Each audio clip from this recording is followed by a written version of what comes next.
You're listening to the Farm Report Podcast with Jake and Corey, brought to you by Indians Baseball Insider and broadcast on the Smoke Signals Podcast Network. We're talking Tribe. Listen, let's play ball. Shoot me around. Let's play ball, baby. Bang down the stones. Play ball. Well, good day, good afternoon, good evening. Whenever you happen to be tuning in, we are glad to have you aboard. I'm Jake Dungan, minor league content coordinator for Indians Baseball Insider, and this is the Farm Report Podcast. We are coming to you back in our respective homes, live via the internet, the interwebs, and I am joined, as always, by Mahoning Valley Scrappers beat writer Corey Christen. Corey, we've seen a lot of each other this week.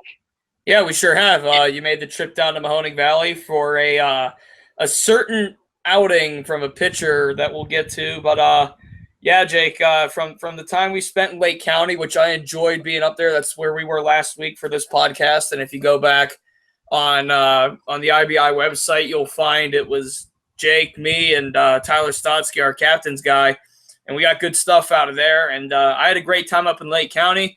I'm sure you had a good time down in Mahoning Valley for Brady Aiken's first start, and now we're back for another edition of the podcast. As we're getting in the middle of August. It's the dog days of summer. Jake, good to be back. Yep, and we are getting toward the end of the minor league season. It's hard to believe there's only a couple weeks left. We got some playoffs coming up for a couple of the teams, and we'll be sure to talk about that once the end of the season gets closer. But today we're also taking your questions. We posted tweets out asking for fan listener questions, and we've gotten some responses. So we'll get to those later in the show. People asking about the farm system and certain tribe prospects. So we'll get to that. But what we're going to focus on for the time being, as you mentioned, we're going to go ahead and get right into it. Brady Aiken made his affiliated ball debut for the Mahoning Valley Scrappers, last year's Indians first-round pick. He was previously the number 1 overall pick back in 2014, selected by the Houston Astros. But, of course, as we all know, that deal fell through when medical concerns came up during his physical and forced Houston to lower their signing bonus offer, and Aiken refused, and the rest is history. He gets selected by the Indians in the first round of last year's draft, shortly after undergoing Tommy John surgery because it was a partial UCL tear that cropped up in his physical with the Astros, and what led to him eventually not signing. That progressed to the point where he had to have Tommy John surgery, and he just now this season is getting back to the pitching mound. He spent most of the year in Arizona, and in 9 appearances, 8 starts, pitched 24 innings, had a 7.13 ERA, allowed 26 runs but 19 earned in 24 innings on 32 hits, walked 13 but struck out 35. So yeah, the numbers don't seem encouraging, but the strikeout rate was very impressive and very encouraging. And now we finally get to see him live. Corey and I, as he mentioned earlier, we were in Mahoning Valley earlier this week to see Mr. Aiken make his Scrappers debut. He pitched 3 innings, allowed 4 runs, 3 earned on 4 hits, gave up a home run, hit a batter, walked 2, and struck out 1.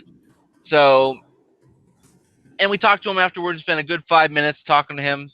Good guy. He's very open and forthcoming, talking about his recovery. Corey, I'll just throw it to you first before we get down to the nitty-gritty of what we saw. Just overall, your first impression of Brady Aiken and seeing him pitch off a mound.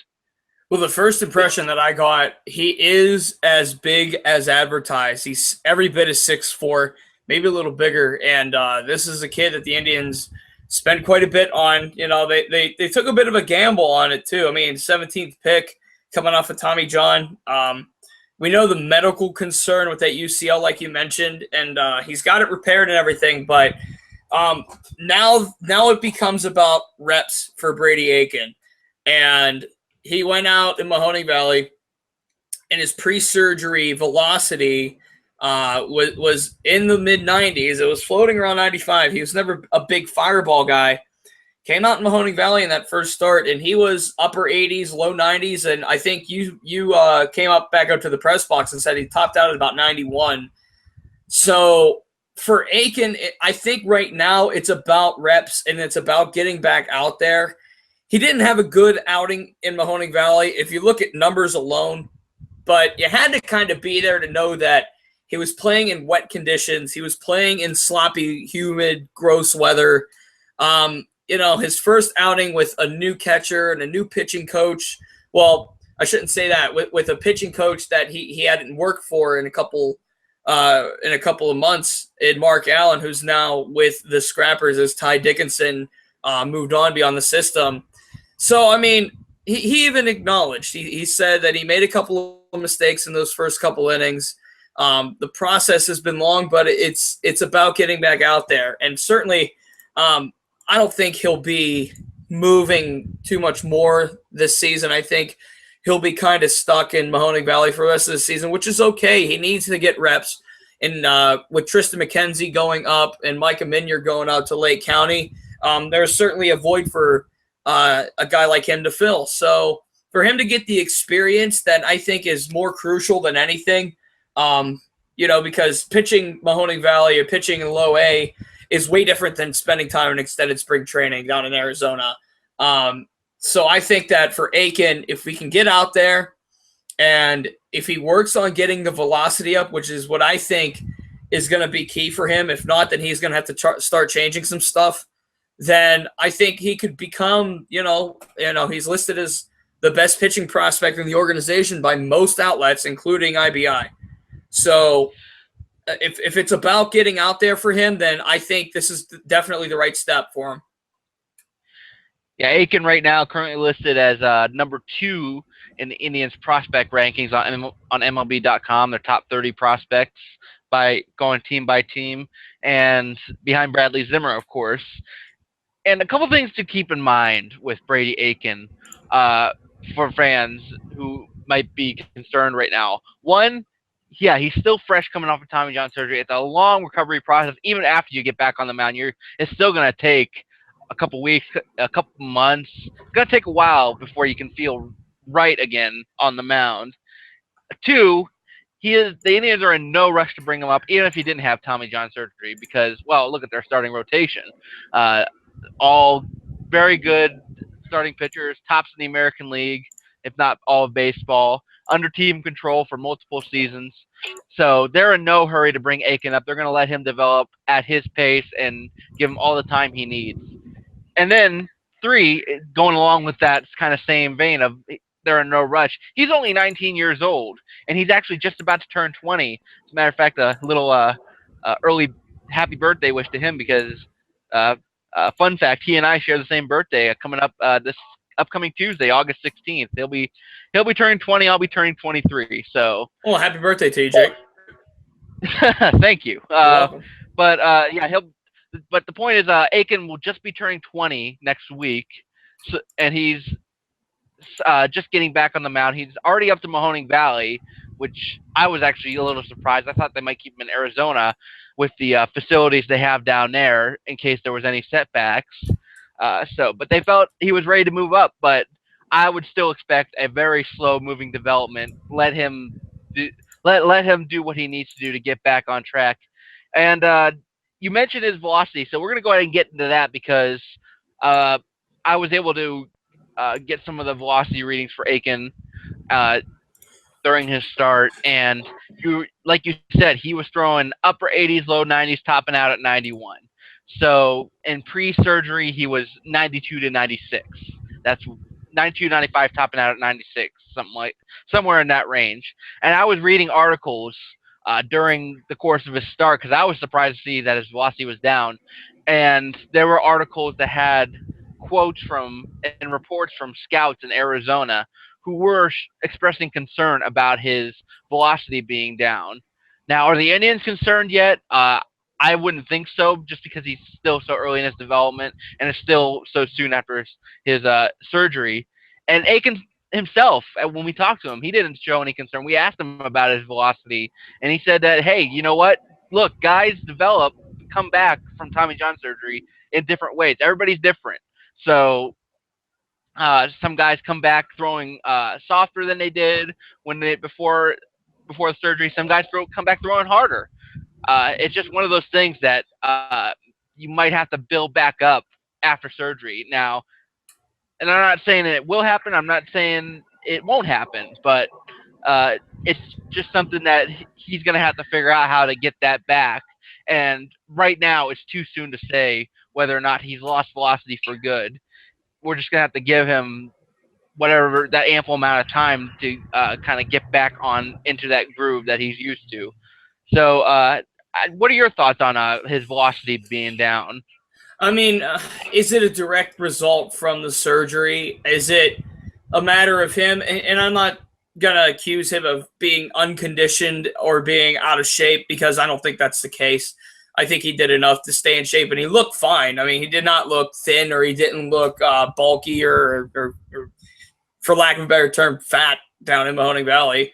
But he, he can get it back up. I think that's possible, and I think the more reps he gets in, the better chance that he has at getting that velocity back up to the mid-90s. But let's say he doesn't, and let's say that velocity stays in the low 90s and mid-80s, then he's going to have to learn to develop that second and third pitch, that curveball, that changeup, the slider. He's going to have to learn to work with those and use those to his advantage. And again, for a kid who just, he's just turning 19, he's very young still. He's got a lot of time to learn it. And I certainly think that with time, as you mentioned, they're not going to rush him through anything, not only because of the depth at the big league level, but just because of the circumstance and what he's gone through and surgery now and just going through the motions and the process. I think if he can learn to harness those second and third pitches, regardless of whether the velocity changes, I think that's what will be key for his development. Look at a Tristan McKenzie this year, who we knew what he had as far as the fastball, but locating and commanding the second and third pitch was his key, and he did that very well this year, and now he's up in Lake County. So maybe Aiken coming up to Mahoning Valley so soon was a result of some system moves. I mean, look at the two kids they had to sign out of independent leagues. You had Foss and you had Fitzsimmons up in Lake County. Maybe it's a more of a depth move to have Aiken up in Mahoning Valley so soon, but I think the experience up here will be good for him, and I think with more work, he could possibly get that velocity back up. I think so too, and that's why I'm not panicking yet. It was a little surprising to see it, but I'm not going in a full-blown panic mode yet. And none of the fans should either, and I doubt that the Indians are at this point. But we'll see what happens. We'll see where he is at the end of the season and at the start of next season, once he has a full off season to kind of condition and prepare himself for the next season as he would as normal, now that he's back in he's fully without restrictions other than the typical innings and pitch limits that coincide with outpatients of Tommy John surgery. But he's going to go into this offseason go and have his full offseason workload. I don't see why not, barring any setbacks. So I think that the start of next season, where he is, we might get a better picture of what Brady Aiken has to offer than we do right now. But the one thing I do find encouraging, despite the velocity drop, is that in Arizona, now, take it with a grain of salt, Arizona Rookie League stats, but 35 strikeouts in 24 innings. That's pretty impressive for any level. He only had the one strikeout in 3 innings for Mahoning Valley, but we'll see what he does moving forward at that level. But for him to still be striking out batters with a 4 or 5 mile per hour drop in velocity, that tells me that his stuff may still be good enough to get swings and misses without that kind of zip. It's very possible, I think, and it's just going to take some work, Jake. All right, so we're going to stay on the topic of Mahoning Valley, and I'm going to let you take the lead on this as the beat writer. The New York Penn League All-Star Game is coming up, and there were, I believe, 6 Scrappers players named to the All-Star team. And surprisingly, Tristan McKenzie was not among them, even though, I know he was promoted, but I would have thought they would have given him an honorary All-Star nod, but just talk about the guys who made the All-Star team. Yeah, 6 call-ups for the All-Star team, and all well-deserving. How about this? The entire outfield made it from Mahoning Valley. Andrew Kalika in left, Gabriel Mejia in center, Todd Isaacs. He actually is more of a platoon player. He's played all 3 positions. I want to talk a little more about him in depth. In addition, Juan Hillman, Tanner Tully, both left-handed pitchers, and Erlen Serta, the Scrappers starting second baseman. Serta, 4 home runs, 29 RBIs on the season, hitting .264. But the outfield has been incredible. Each player hitting over 300. Mejia hitting 300. He's been at the top of the lineup basically every day for Edwin Rodriguez. Andrew Kalika, since he came from UC Santa Barbara in the College World Series, he's just been spectacular. He's been hitting third in the everyday lineup. He's been getting at-bats.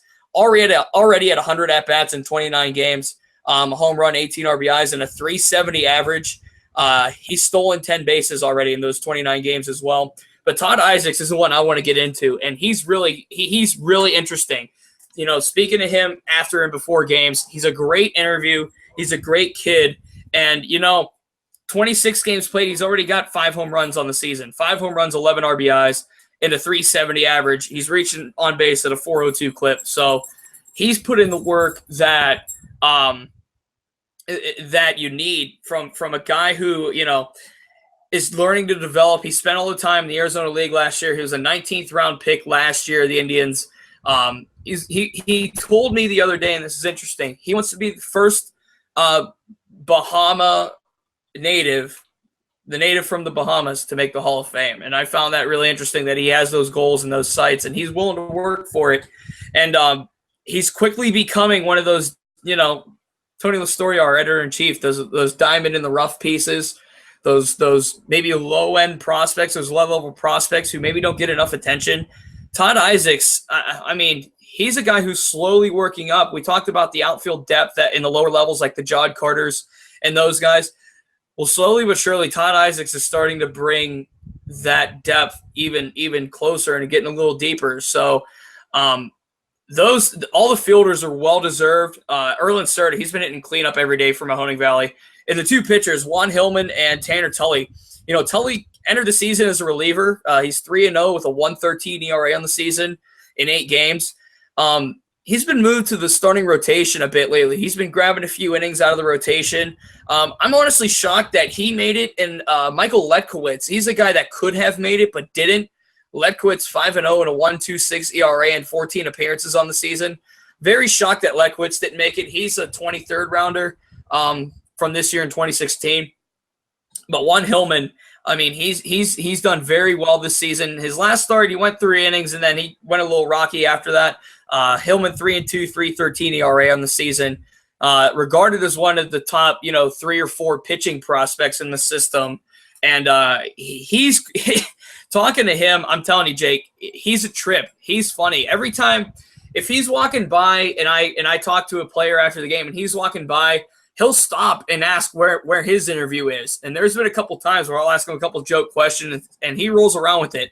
He brings that vibe to the clubhouse that he gets all the guys loose, and he keeps loose, and he likes to have fun with the game, and I think that gets noticed for sure. Again, all 6 players well-deserving. Again, with a Michael Letkowitz, you can argue there's a 7th All-Star. But that whole, the Scrappers, they started off 5-17 on the season since July 10th, so about a month and a couple of days. They're playing very good baseball. They're 18-10 since. So they're putting themselves in the wild card position in that race. And it's going to be an exciting, next few weeks up here in the Mahoning Valley.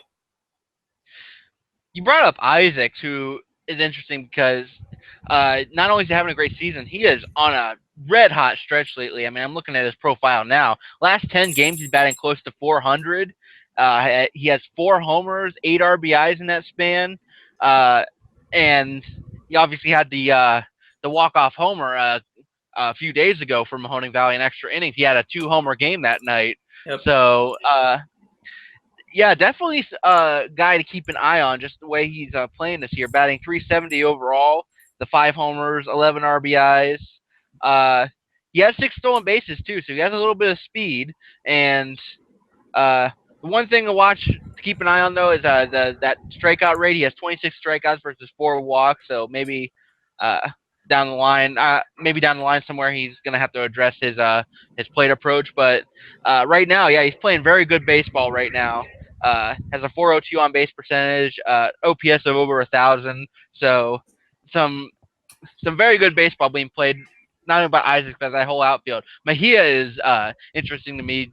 Great to see him hitting well because he is one of the fastest players I've ever seen, if not the fastest. He's like grease lightning going down the baseline, turns a lot of those routine 6-3s or 5-3s into base hits. This is a true story. Last year, this was right after he came up from the Arizona League. And keep in mind, he's very young. He's only 21 years old. Mejia was at bat with no one on base, and the whole infield was drawn in. That's the kind of attention his speed gets and the kind of respect his speed gets. And I think he chopped one back up the middle, and he got on base anyway for it. But, Mejia's been the table setter again, 300 average on the season. He's only stolen 13 bases, which in 45 games, you might expect that number to be a little higher, about a base and then some every 3 games. But he's just been plugging away this year. And the difference with Mejia this year as compared to last year is he's actually putting a good swing on balls rather than just going for a slap single or a little cue shot down the line, which when you have his speed, it works sometimes. But he's been a solid player, really, his whole minor league career. He's been in the Indian system since 2014. He was in the Dominican League, and then he was with the Arizona League and the Scrappers last year. Now he's back in Mahoning Valley this year. He's a 328 hitter in those 3 seasons. So nothing surprising, really, coming from him. How about this? 72 steals and 92 chances back in 2014 in the Dominican League. Last year, between Mahoning Valley and the Arizona League, 40 steals and 51 chances. Overall, in his minors career, 125 steals. He's only been caught 38 times. So that's a pretty decent number there. The walks and the strikeouts, I mean, he's actually drawing a fair amount of walks for the amount of times he's striking out. He struck out 34 times and he's walked 16. So it's pretty fair. It's a pretty fair number there. But, I mean, if he's a guy who can develop a stroke at the plate and can start driving the ball to the gaps and getting on base, and we're talking doubles and triples now, he's got 2 triples and 8 doubles this season. If he can get those numbers up, then he could be another guy that can come up and produce. Maybe in Cleveland, down the line in the future, but he can work his way up. I think if he can get that approach going at the plate. I look at what because he reminds me a little bit of Ezekiel Carrera, and I was a big Ezekiel Carrera fan when he was with the Indians because he was very fast too. Couldn't put it together at the plate in his time with the Tribe, but now he goes over to Toronto and he starts hitting for average more. In addition to working with his speed, but I look at him being being that type of player, and if he can come up to the Indians and be able to put it together at the plate better than Carrera did, yeah, he could be a very valuable weapon. Whether it's coming off the bench or who knows, maybe he'll be a starting center fielder. But that would, of course, mean that Greg Allen didn't work out, which we. Let's relax. Let's relax on that one now. I shouldn't have even brought him up. I'm sorry. Let's relax there. But you know what, Jake? All 6 players that made the All-Star team from Mahoning Valley, well deserving again. They started off kind of slow. Kalika didn't come up until about the beginning of July. And he started to produce right off the bat. He was hot out the gate, and the pitching has been very good. Not aside from Hillman, Tully, and Lekowitz, who I mentioned, Shane Bieber and Aaron Savali, the 2 high draft picks this year, 3rd, 4th round, Savali in the 3rd, Bieber in the 4th. They've only put essentially part time in about 3 innings to start because of their college innings, and they wanted to preserve the arms a bit. But they've plugged in some solid outings as well. I think once you build that depth in the system, that's when you can kind of get things going. I mean, Savali, 0-2 and a 2.38 ERA and 8 starts. Shane Bieber, he's looked good. He's 0-0 win-loss record, but a .82 ERA and 4 starts. He's only thrown 11 innings. So they're going to get those 2 going. And maybe next year, those 2 guys with Aiken starting Mahoning Valley, and then you build the prospects up. And then up in Lake County next season, it could be Hillman, McKenzie, and then those 3. And that's pretty darn good to have down in your system. Absolutely, and I like what you said about Hillman being like the funny kind of rolls with the punches guy. I like that guy, and I think teams need those guys. And I think that the Indians right now have a lot of those guys in their clubhouse right now. Guys who just they know what they need to do. They know their job. They know what they go out there and try to get the job done. But they also know how to have fun. And I love guys who just know how to have fun with the game. And Hillman seems like one of those guys. McKenzie too, to some extent, and Todd Isaacs too. We should bring this up. Isaacs posted a very funny tweet the other night. Posted a picture of Tristan McKenzie on the hill for the captains, and as we mentioned before, McKenzie is a stick, as a rail. Just can't believe his physique. He's so skinny. So Isaacs posted a tweet, like a Kickstarter campaign, saying, "Hey, for $1, you can help my boy Sticks," which I guess is Mackenzie's nickname, and deservedly so.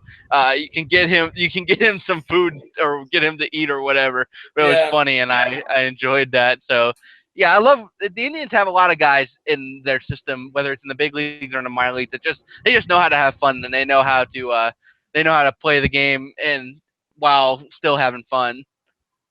Yeah, you need those guys, and I think especially down low in low A, when you start breeding those kind of guys, and they have talent, then they can kind of relax a bit, and it helps them in their development. So again, congratulations from us to those 6 All-Stars, and again, well deserved. All right, so let's go ahead and move on. We're going to get to your fan questions in a second here toward the end of the show, but I did want to talk a little bit about our favorite minor league outfielder right now, Mr. Greg Allen, who is on a tear for Akron right now. I mean, between last night and our Thursday night, I should say, and Wednesday night, where he had 4 hits on Wednesday night, he had 2 hits last night. So he's got 6 hits in, I believe, his last 8 at bats. So Allen doing some great things in Akron. He's starting to get this running game going. He's got 3 steals now this week for Akron, and like I said, he's hitting. So it only took he's got off to a little bit of a slow start for Akron, but it didn't last long, and seems like he's starting to find his stride at the AA level. If he can get going and he can develop to where we think he can, and I do believe he can be the starting center fielder, leadoff hitter for the Indians within time, I think it's getting there. Then imagine the outfield. And again, we don't know about Michael Brantley and how he's going to respond to rehab and how he's going to come back, and if he can be the same Michael Brantley that we know him. Jake, imagine the outfield of Bradley Zimmer, Greg Allen, and Tyler Naquin in Cleveland. How's that sound to you? Sounds good to me, man. I love it. Yeah, and you could throw Brantley out there possibly too, and maybe move Naquin to the bench as a 4th outfield type, which would be fine. I think I think long term he might fit best in that role, based on what we've seen with him having to make adjustments the last couple of weeks. But as far as Allen's concerned, batting .359 in his last 10 games, has 3 steals. He has a home run, 3 RBIs. He already has he has 3 doubles and 2 homers with Akron so far.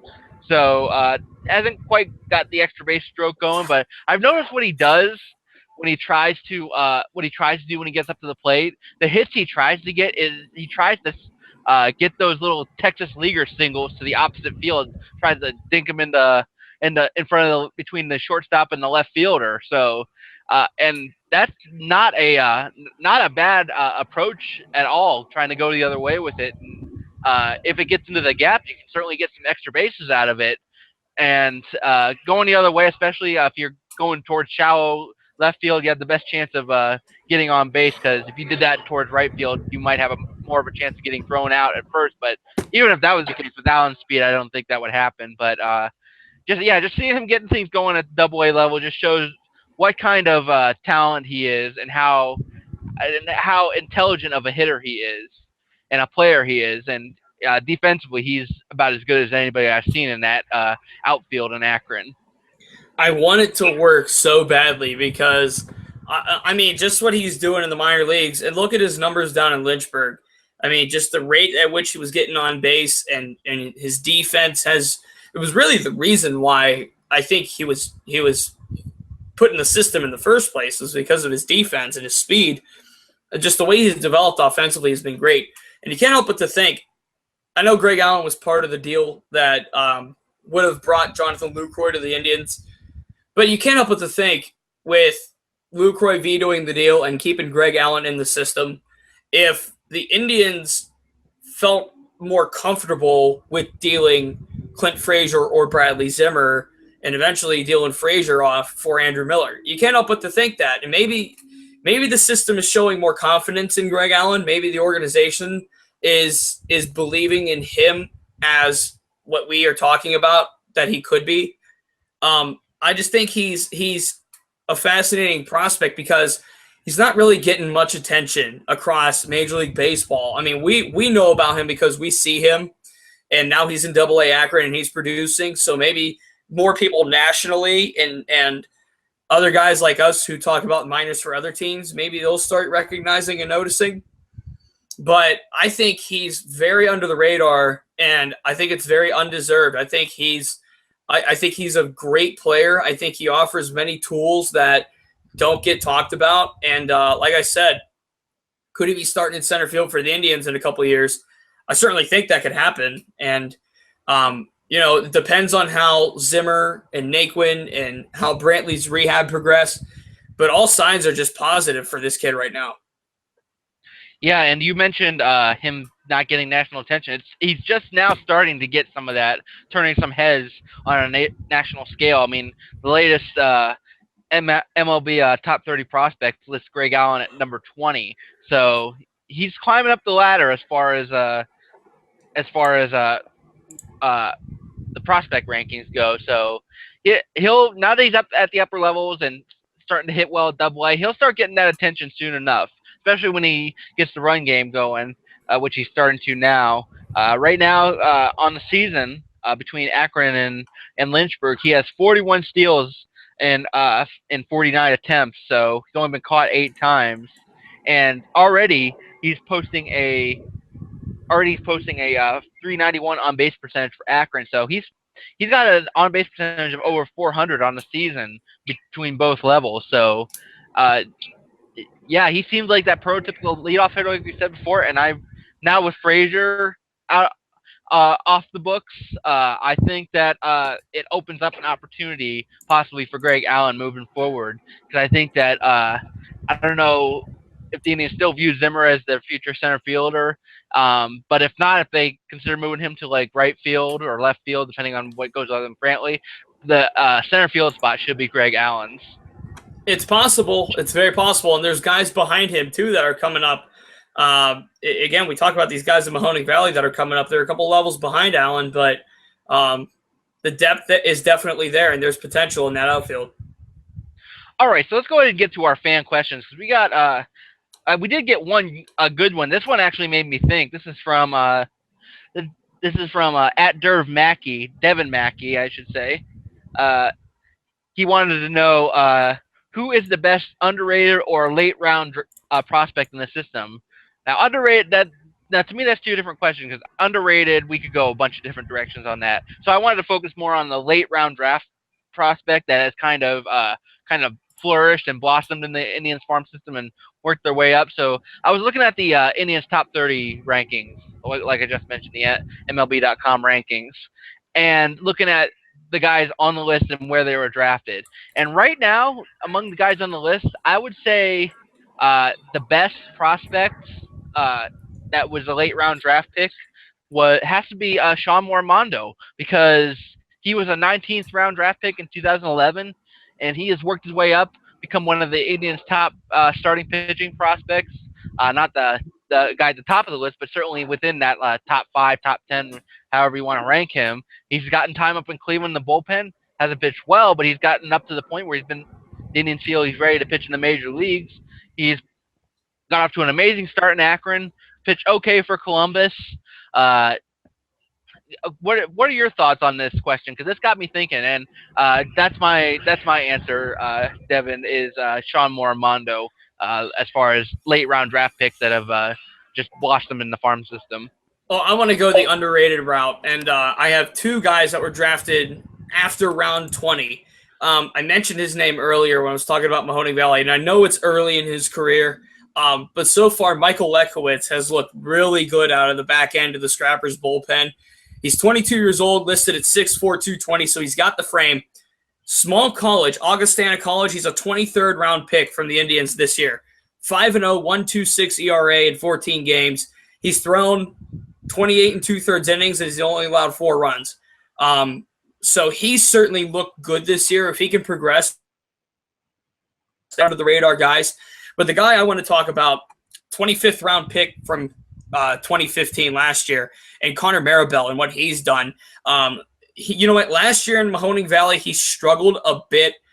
He only hit 222 in 61 games. He was one of the few players that played above 60 games in Mahoning Valley last season. But this year, there must be something in that water up in Eastlake, because 308 average, 365 on base. He had 6 home runs, drove in 50 runs in 95 games. He hasn't looked too sharp in Lynchburg yet, but when we talked about Lake County earlier in the season of the podcast, it was between him and Nathan Lucas. And obviously Lucas now is gone, but Maribel has started to kind of climb up the ranks in this system. And for a guy who was drafted in the 25th round, he's done it pretty fast. He's had, like I said, a great season in Lake County this year. He's starting to kind of put it together, an 841 OPS, which is very good. And this is what's pretty eye-popping, 31 doubles in those 95 games. So he's looked very good this year. He's starting to stroke the ball.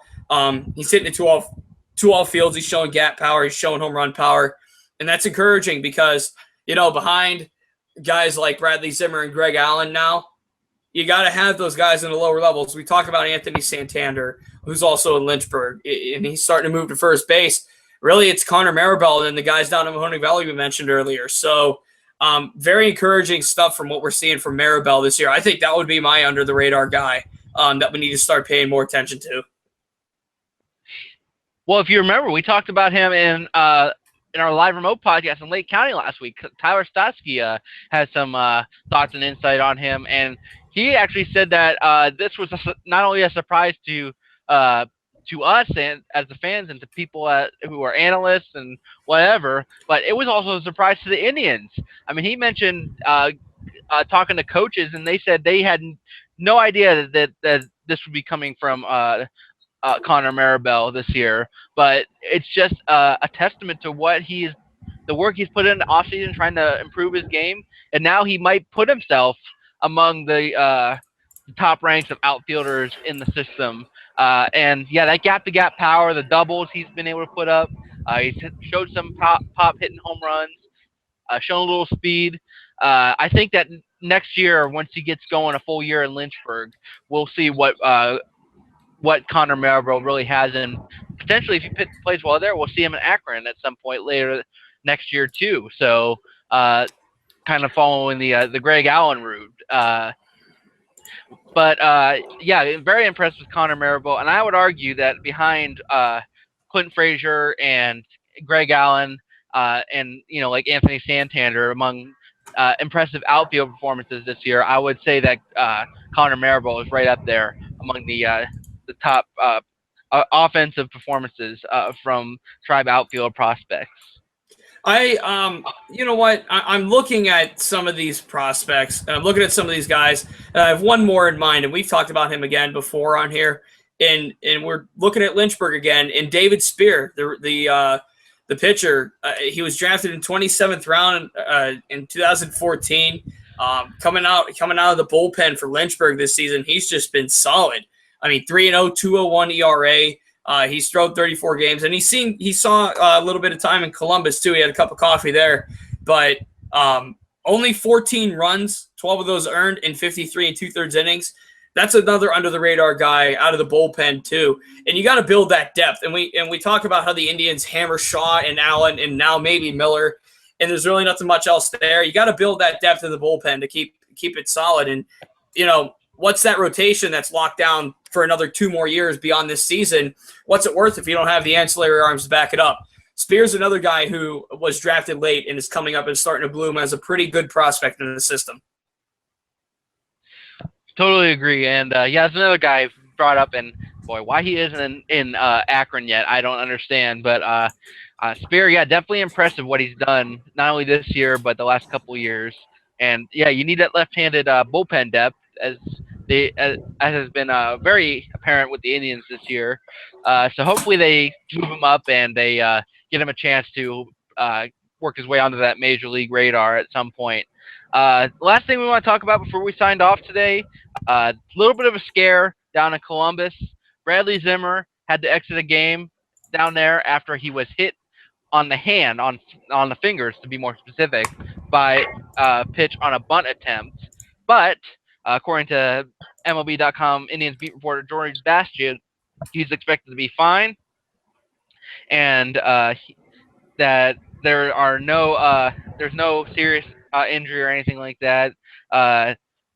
And they and Carter Hawkins, Indians director of player development, said that the organization is optimistic that Zimmer only can sustain a contusion on his left middle finger. So definitely some good news for the Indians, and hopefully that only keeps him out a day or two and still keeps him on the radar for a potential September call up. My analysis on that in 2 words: thank God. Oh, couldn't have said it better myself. I mean, that's it. That's really all you could say about it. Thank God. I mean, if this was a significant injury, then it would be huge, because with dealing Clint Frazier away, and I understand why, and I understand the reasons, but Bradley Zimmer could make an impact for the big league club this season without a question, and that would have been a huge loss for him to miss extended time, maybe even into late September. So I'm glad to hear that he's okay. Yeah, when I heard that he had got hit on the hand, I just thought about my first thought was hamate bone fracture, which is one of those freak injuries that happens in baseball every now and then. I remember a couple years ago in Akron, when Joey Wendell was still in the system, he and Tyler Naquin were both in Akron at the time, and within I don't know if it was the same game or if it was in the span of like 2 back-to-back games, they both sustained hamate bone fractures in their hands that knocked them out for the whole rest of the season. They were both swinging the bat very well at the time, so it was very disappointing to see them have their season end that way. And I was hoping and praying that the same wasn't going to be true for Zimmer, which it wasn't, thankfully. So we'll see Zimmer back in the lineup. I don't know if it will be tonight, but certainly within the next couple of days. Good. I'm so relieved to hear that. That's great. All right, so we're going to go ahead and call it a day here. It's great to be able to get back, talk to you guys about Tribe prospects. Thank you for submitting your questions. Hope we answered them to your satisfaction. And yeah, we'll try to do maybe another show like this before the season ends. Try to get some fan questions in, because I think that's something people are interested in hearing. People hearing from those of us who know, or at least pretend to know, something about the Indians farm system. Talk about the prospects, because this is something that can be hard to follow for the average fan. Because it really is a full-time gig for us, being able to follow all these guys and keep track of what's going on. Yeah, and it's not just you and I. We have a lot of other hands getting dirty into this. Again, we talked to a few of them over the course of the season, and Tyler, we got Jake Myers down in Columbus and other people down there. And, we had to go down to Lynchburg to get info from there. So, we're getting down and dirty with this, and there's no other place really to find it other than right here on IBI. Absolutely. So we're going to have a couple more shows coming up for you. I think we might be done for the live remote podcast this year, but if that changes, I'll certainly let you know. Follow us on Twitter. I'm at Jake D Baseball. Corey's at CD Christen. Do you have anything to plug that's out on IBI right now? Actually, it just posted this afternoon, my player profile on Brady Aiken that we just talked about. And we threw a link to Jake's game story from there, including the pitch chart for Aiken. Also, my notebook from the week. We talked about those 6 Scrappers All-Stars here. You get to hear from a few of those guys in my latest notebook, so make sure you head to IBI and check those out for sure. Yeah, be sure to check out my game report from that Scrappers game where Aiken made his debut. I have some pitch velocity readings for Aiken and some quotes and some in-depth analysis on how I thought it performed from my perspective. So be sure to check that out. So that's going to do it for us. For Corey Kristen and the Farm Report Podcast, I'm Jake Dungan, and we say to you, have a good one.